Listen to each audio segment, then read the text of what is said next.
Nos encontramos con Julio René Sotelo, diputado de la UNESUR. Parlo Sur. Parla Sur.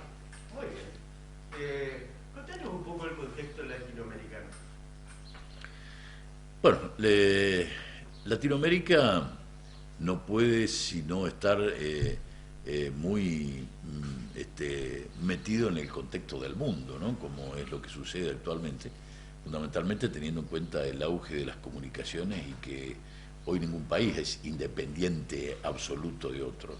Hasta las grandes potencias del mundo, como en el caso de las dos grandes potencias de este momento, Rusia y Estados Unidos, o Estados Unidos y China, siempre tienen algún nivel de interdependencia que termina haciendo que el resto de los países menos poderosos o nada poderosos terminemos bailando un poco al compás de estos contextos internacionales.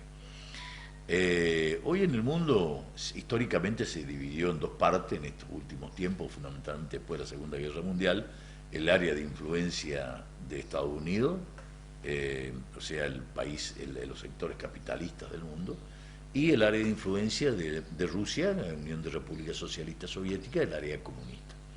Con la caída, nosotros estábamos siempre, por supuesto, al ser americano, siempre éramos del área de influencia de Estados Unidos, y realmente nunca Estados Unidos se preocupó por nosotros, porque como nos tenía cerca y cualquier movimiento de ellos era todo para nosotros, prefería que el campo de batalla entre la Unión Soviética y Estados Unidos, campo de batalla diplomático, económico, etcétera, era Europa.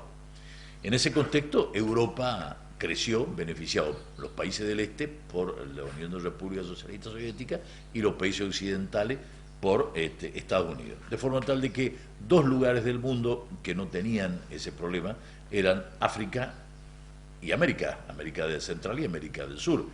Entonces ningún país se preocupó por nosotros, por ayudarnos a crecer, sino todo lo contrario.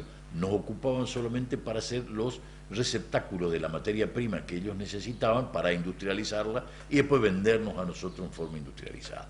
Así que no hubo ninguna posibilidad de que América Latina fundamentalmente pueda crecer y expandirse, sino siempre fue un país manufacturero, que era el país donde se compraban las mercancías, los minerales, todo barato, y los commodities, y después ellos lo transformaban, le daban trabajo a su gente, crecían las industrias, y nosotros nos íbamos, seguíamos siempre igual. Así fueron las cosas con la Unión de República Socialista Soviética. Al caer el muro de Berlín, la situación se agravó hasta para nosotros, porque dejan de haber equilibrios para pasar a ser el área del capitalismo, prácticamente la doctrina única, como decía el economista, hasta hace poco tiempo, en el cual aparece de nuevo una nueva potencia, que es China. Pero mientras tanto, al transformarse Estados Unidos en la potencia única, el capitalismo, que hasta ese momento no era un capitalismo del todo malo, porque ya lo decía Perón, ¿no? El capitalismo es la explotación del hombre por el capital, y el comunismo la explotación del hombre por el hombre. En el caso del capitalismo, se exacerbó el capitalismo y pasó de ser ese capitalismo que construía industria, que producía bienes y servicios y que daba trabajo a la gente, aun cuando los explotaba, y para eso nació el peronismo, para defenderlo. Se fue mutando ese capitalismo hacia una financiarización de la economía. ¿Qué pasó con esto? Dejó de ser importante para el industrial, dejó de ser importante la apertura de una fábrica para ver cómo rendía sus activos en el mercado financiero. Bueno, y en el mercado financiero, con la especulación, siempre salía la plata muy grado. ¿Quién terminaba pagando esa diferencia? Nosotros, los países más pobres. ¿Por qué? Porque esa plata había que mandarla, en algún lado tenía que prestarla. Nosotros éramos los que, en la época que a ellos les sobraba dinero por algún motivo, nos prestaban a nosotros, y después nosotros, pero a su vez no nos dejaban crecer, no nos dejaban progresar. Entonces después teníamos la quiebra porque no podían pagar la deuda. La historia argentina de los últimos 100 años.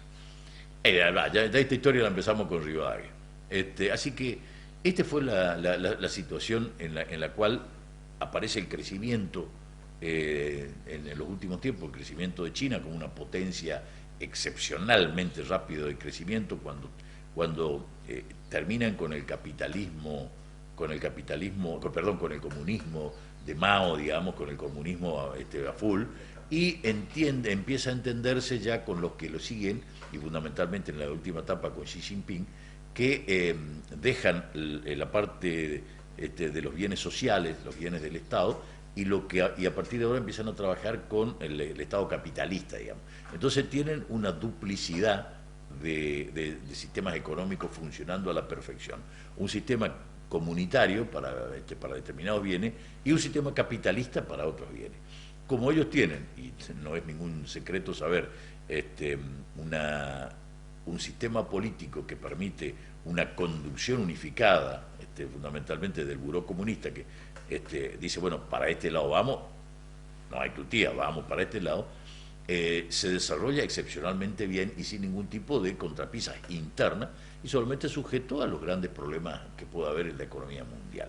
Entonces, mientras estuvo Donald Trump de presidente de Estados Unidos, empezó lo que él llamó el America First, o sea, primero América del Norte, digamos, no América nosotros, primero América del Norte, con lo cual salió de la competencia de Estados Unidos, la sacó a Estados Unidos de la competencia económica, de distintos lugares del mundo. Exacto, pero primero se repliega a Estados Unidos dentro de su mismo país y deja libre para que el avance espectacular de China, el avance económico de China. Y China, todo lo que hace Estados Unidos por la fuerza o por la explotación, China lo hace con el dinero. Ahora, otorga préstamos, hace desarrollos, seguramente no son ningunos filántropos, ¿no? Lo hacen también en beneficio propio. Nosotros vimos acá los préstamos chinos, toda la línea del ferrocarril Belgrano se la rehabilitó gracias a préstamos chinos. Ahora, porque son buenos los chinos, no, porque la rehabilitación del Belgrano significa que nosotros podemos llegar con nuestra soja hacia los puertos cerealeros para que esos puertos cerealeros la exporten hacia China. O sea, no son filántropos, pero para nosotros fue la única manera de poder hacer. Y digo esto como muchas otras cosas que está haciendo China, no en Argentina solamente, sino en el resto de América.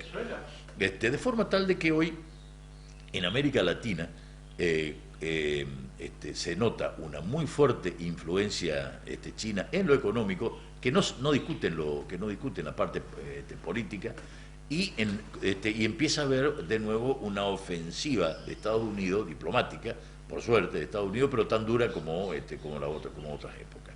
Entonces, en toda nuestra América Latina se están produciendo una especie de tensiones muy fuertes entre, de nuevo, como en otros momentos, los movimientos pro Norteamérica, que son los movimientos capitalistas, pero fundamentalmente hoy que manejan el sistema financiero, y los sectores del progresismo, que lo que ven, que intentan de alguna manera parar esa explotación brutal que se hace por parte del sistema capitalista financiero y la expoliación que se hacen de los países, para tratar de alguna manera de unificar, de humanizar esa política y de pensar no solamente en los grandes centros de poder, sino también en el hombre común, en el pueblo, al decir de Perón. Entonces, antes por lo menos el capitalismo, como te decía hace un rato, vuelvo ahí, el capitalismo era, te pongo una empresa acá, te pongo la Ford, te pongo la Chevrolet, y que de última pagaban poco, pero se producía un desarrollo industrial. Hoy ya no. Hoy los grandes sistemas capitalistas dejaron de ser fábricas, dejaron a producir movimientos para ser financieros. Todo esquema financiero. Por eso, hoy vos ves en nuestra República Argentina como los grandes industriales que se fundieron en la época de Macri lo defienden ciegamente, defienden el sistema macrista, el sistema financiero. ¿Por qué? Porque cerraron su fábrica, pero se quedaron con toda la plata puesta en el mercado financiero. Y por eso es que hoy estamos viendo, a través de los Panama Papers o a través de esta última de Pandora, que estamos en el tercer lugar en personas que han depositado sus recursos fuera del país.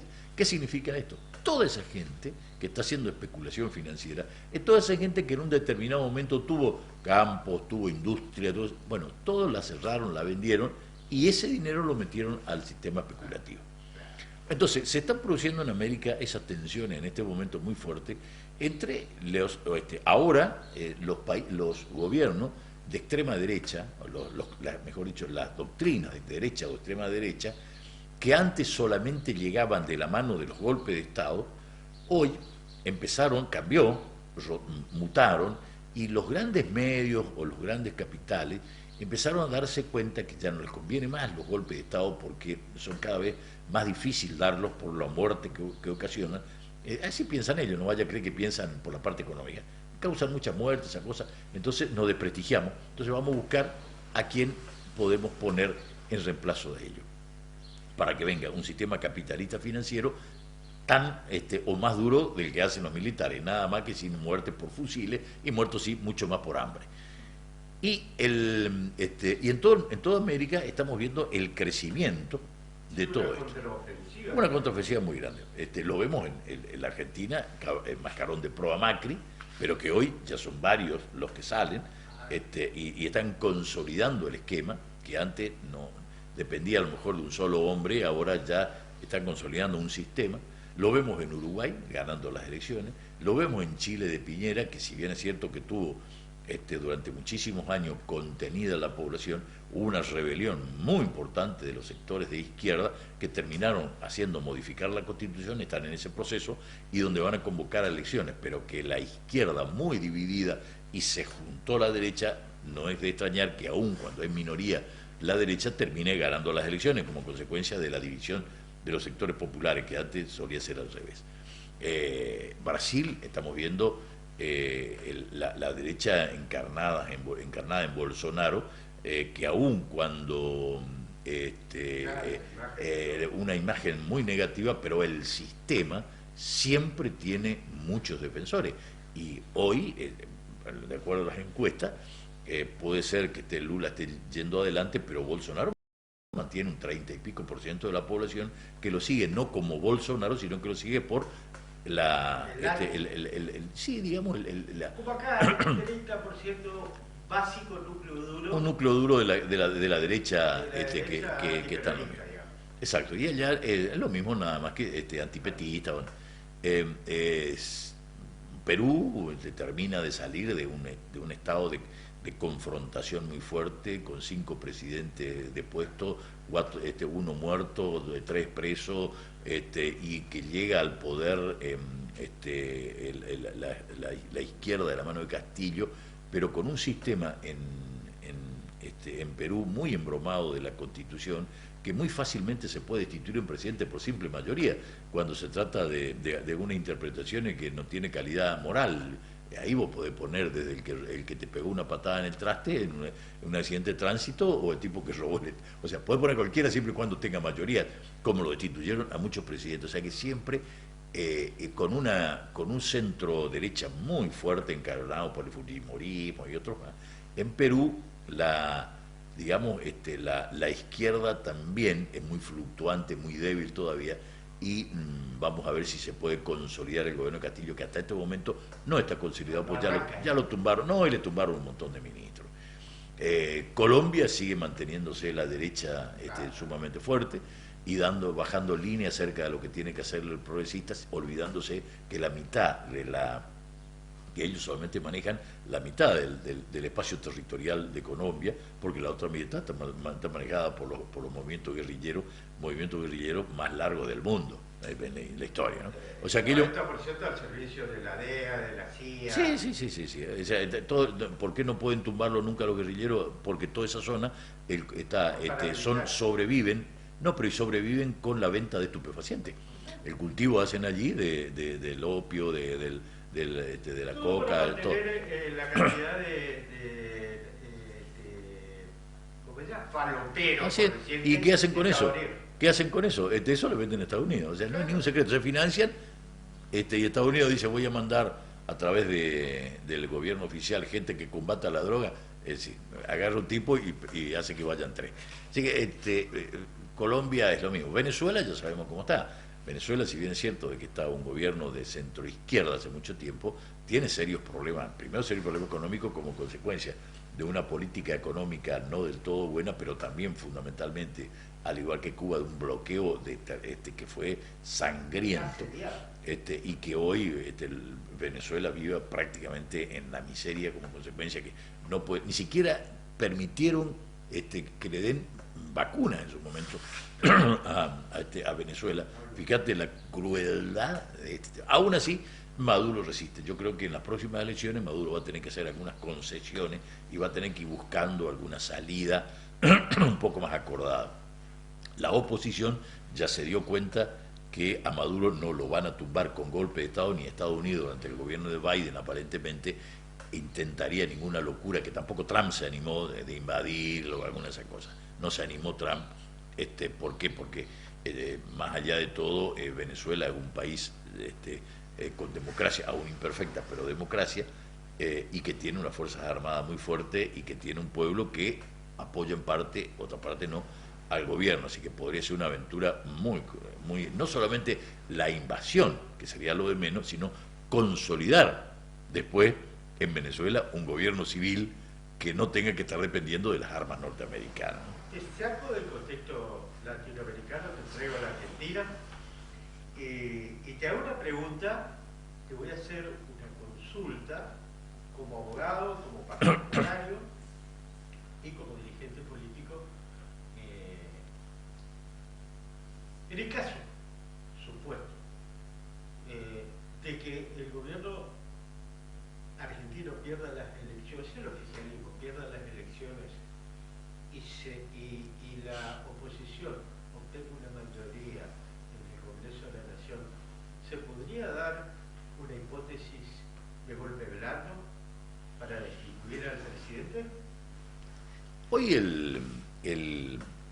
la oposición, evidentemente la oposición que existe acá en la Argentina, es una oposición que instaura el odio y la violencia, no física todavía, pero una violencia discursiva muy fuerte. Un ejemplo es lo que dijo Patricia Bullrich, por ejemplo, del tema de que Cristina se operó para no estar, eligió la época de donde operarse, para no estar cuando ellos ganen las elecciones. O sea, eso es asqueroso, digamos. Nadie se había animado a tanto.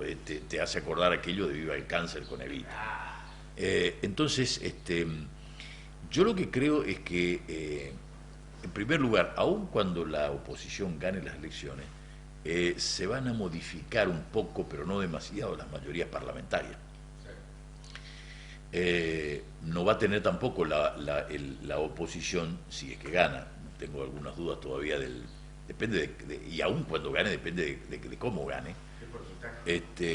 Las mayorías parlamentarias tampoco, la oposición va a tener mayorías parlamentarias importantes como para poder producir algún golpe de Estado. Recordá que para destituir al presidente, vicepresidente, etcétera, necesita 2/3 de los votos parlamentarios para poder hacerlo, cosa difícil de conseguir, pero no imposible si tenés en cuenta que ese golpe blando no es necesariamente una ida hacia un determinado camino.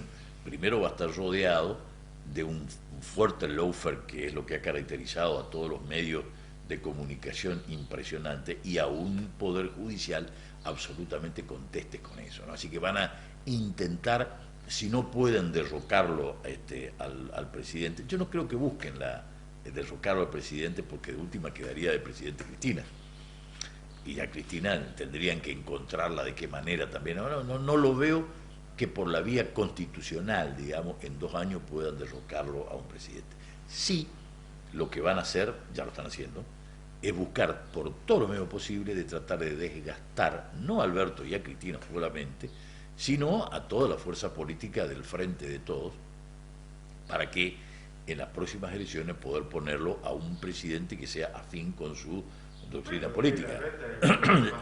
Llámalo Ariel Larreta, pero está saliendo muy fuerte también Bullrich, Macri sigue teniendo gente, ya los radicales están levantando cabeza, o sea que todavía se pueden producir muchas novedades dentro de ese esquema, donde la oposición puede ser más o menos dura. Y por parte nuestra, como Frente de Todos, también habrá que ver cómo termina la sucesión de Alberto, ¿no? De forma tal de que yo honestamente no visualizo un golpe con efectos de derrocamiento del presidente o la vicepresidente. Sí visualizo una fortísima campaña de limar absolutamente todo, desde las mentiras que instalan todos los días, para encontrar un gobierno muy, pero muy debilitado que permita que un gobierno afín a los intereses financieros internacionales puedan acceder fácilmente, o por lo menos puedan acceder a un gobierno en las próximas elecciones. ¿Hay un plan económico? Yo creo que sí. Lo que pasa es que estamos muy condicionados con lo que pasa con el fondo, y lo que pasa con el fondo no es un problema de Alberto. Pareciera como que hoy se dio vuelta la taba. Resulta que los que contrataron un préstamo que sabían que no podían pagar, dicen que en 5 minutos arreglarías con el fondo. Bueno, entonces lo que están haciendo es esa campaña para decir, así que a mí me parece que le está faltando al gobierno de Alberto, me parece que le faltó tiene todo un fuerte condimento detrás de apoyo, incuestionablemente es lo mejor que pudimos haber llevado en su momento al gobierno, pero me parece que todavía sigue muy condicionado de su época de operador político. De operador, no tiene para mí, le falta un poco del fuego sagrado que tienen los presidentes exitosos, aun cuando trata de hacer lo mejor que puede, ¿no? Evidentemente hay un problema político que es un liderazgo que no es tal, sino un liderazgo cedido. Entonces siempre está bailando en la cuerda floja, ¿no? Yo no tengo poder interno dentro del partido que represento. Quien tiene el poder interno es Cristina y otro grupo más grande, así que siempre tiene que estar, digamos, caminando en la cornisa. Tratar de acordar con la oposición, porque si no, no puede sacar ninguna norma, y vos fíjate que le pararon todas, la que intentó sacar la modificación de la justicia y otros tantos que quedaron en el camino, y digamos el propio problemas internos. No obstante, yo creo que lo veo con muy buenos ojos. Esta gira que hizo al G20, por más que intentaron descalificarlo, fue una gira sumamente importante. Los contactos que tuvieron y la forma en que lo llevó, creo que nos vuelve a posicionar en el contexto internacional con respeto. Nadie espera ir al G20 a pasar la gorra. Nosotros somos el país pobre dentro del G20, porque tampoco podemos ir a dar lástima ahí, donde están todos los primeros países del mundo, y nosotros nos vamos a pasar la gorra, a ver, che, muchachos, necesito unos mangos para comprar cigarrillos. Entonces, pero hizo un papel digno, me parece un buen papel, y dejó encaminado las tratativas con el fondo, con algunas resoluciones importantes que tomó el G20, y que seguramente va a dar lugar a definiciones ahora de aquí en muy poco tiempo. Indudablemente voy a preguntar sobre el crecimiento económico que puede experimentar el Chaco, que está experimentando el Chaco, y que fue interrumpido en 2015 al 2019, pero en cuanto a obras, en cuanto a acueducto, en cuanto a radicación industrial, todo eso, yo veo como que hay un crecimiento interesante, pero eso no está alcanzando al parecer. Sin ninguna duda. Coqui se ha caracterizado siempre por ser un hombre que se dedica, del lugar donde esté, él hace 90% de gestión o 95% de gestión y hace solo un 5% de política. Durante mucho tiempo le alcanzó esa inmensa capacidad que tuvo, que tiene de gestión, esa inmensa capacidad, que lo demostró no solamente estando al lado del oficialismo, sino cuando era senador de la oposición, y todo el mundo iba a Coqui para que le solucionen los problemas en vez de ir a los senadores oficialistas. Y durante mucho tiempo le alcanzó esa inmensa capacidad y ese conectarse con la gente, le alcanzó para hacer un estilo de política que él implementó a partir del 2007, 2008 cuando ganó, que es el muy personalista, digamos. Debajo de Coqui, todos sus colaboradores en toda la historia de sus dos gobiernos anteriores y en este, no tuvo nunca ningún elemento muy político importante para que lo apoye en la gestión política o en la gestión de gobierno. Durante los dos primeros periodos, eso le alcanzó perfectamente, alcanzó incluso para poder ponerlo a Pepo y apoyarlo a Pepo para que gane las elecciones, pero en este segundo periodo, este tercer periodo de Coqui, se encontró con elementos nuevos. Primero puso como en el nivel de gobierno a jóvenes, ya demasiado jóvenes e inexpertos, más allá de su capacidad técnica que nadie discute, pero inexpertos en política, con lo cual se sumó la pandemia y se sumó también una caída muy fuerte en los recursos que la gente tenía, que la pandemia determinó el cerrarse entre nosotros mismos, y esto atentó en contra del ejercicio que tenía Coqui de hacer política, que era andar mucho y conectarse con la gente. Esos 2 años de parate total desgastaron mucho la imagen de aquel Coqui que salía y lo veía a doña Juana, a don Pedro, paraba, conversaba, estaba al lado de la gente, y lo fue alejando del peronismo y del común de la gente. Y encima, con un equipo inexperto, que tampoco salía, tampoco hacía las cosas, con excepciones, hay muy buenas excepciones en ese, pero no alcanzó. La situación nacional nos cayó a todos encima, lo que sucede en el orden nacional, la pandemia, la situación económica, nos pegó a todos. Y también pegó en el Chaco como consecuencia de eso. Creo que se hubiera morigerado mucho en el Chaco si se hubiera mantenido la relación de Coqui con la gente y se hubiera tenido un gabinete un poco más experto, no experto, sino un poco más con funcionarios. Sí, como un gabinete de gente que esté con la gente y que cubra lo que él no podía hacer. Entonces se notó una distancia, y el compañero en la PASO no se sintió parte de la campaña. No se sintió parte de la campaña. No se sintió contenido. Los candidatos puestos a diputados no los llenaban del todo, no participó para nada en la elección, porque como no hubo elección interna, más allá de que se puede ser bueno o ser malo, el compañero no participó en la selección de este diputado o esta diputada, sino directamente lo tuvo que aceptar. Así que se dieron unas cuantas cosas que me parece que Coqui sufrió un castigo que se está esforzando mucho por revertirlo, y ojalá que lo revierta en esta elección, pues está haciendo lo imposible para que suplir ese criterio, pero lo está haciendo él, lo está haciendo él, o sea, todo lo está haciendo él. Para superar una sucesión de hechos desafortunados. Sí, lo está haciendo absolutamente todo él, porque sus funcionarios, excepciones hay, tiene 2 o 3 funcionarios militantes, no quiero dar nombre pero tiene funcionarios militantes que ellos sí trabajan, pero el resto de los funcionarios administran o están en su sillón y no participan de la enchamigada con la compañerada, que es lo que siempre nosotros reclamamos. ¿Qué caracterizó al peronismo siempre? La enchamigada.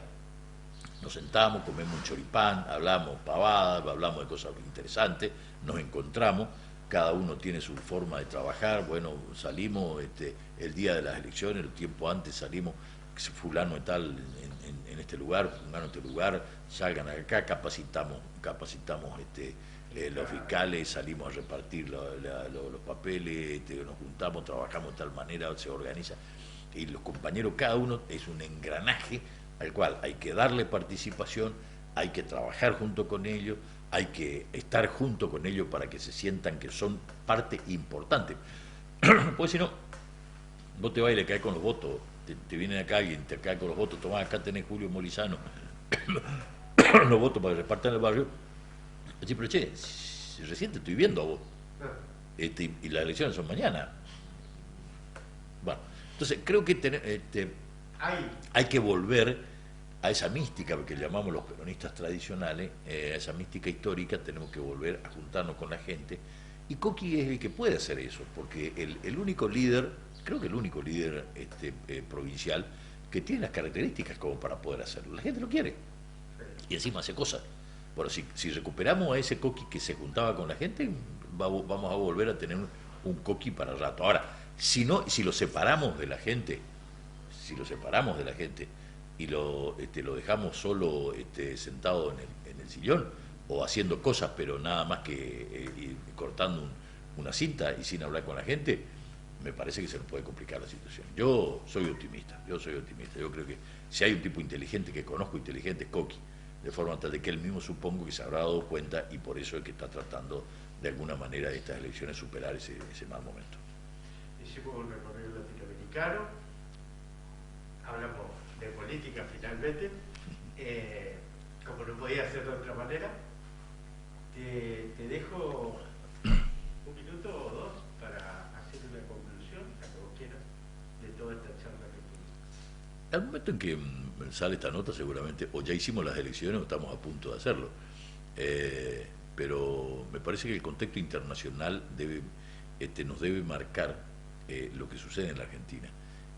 La financiarización de la economía y la explotación brutal que se hace de los sectores más desprotegidos quedó patentizado ahora en esta pandemia.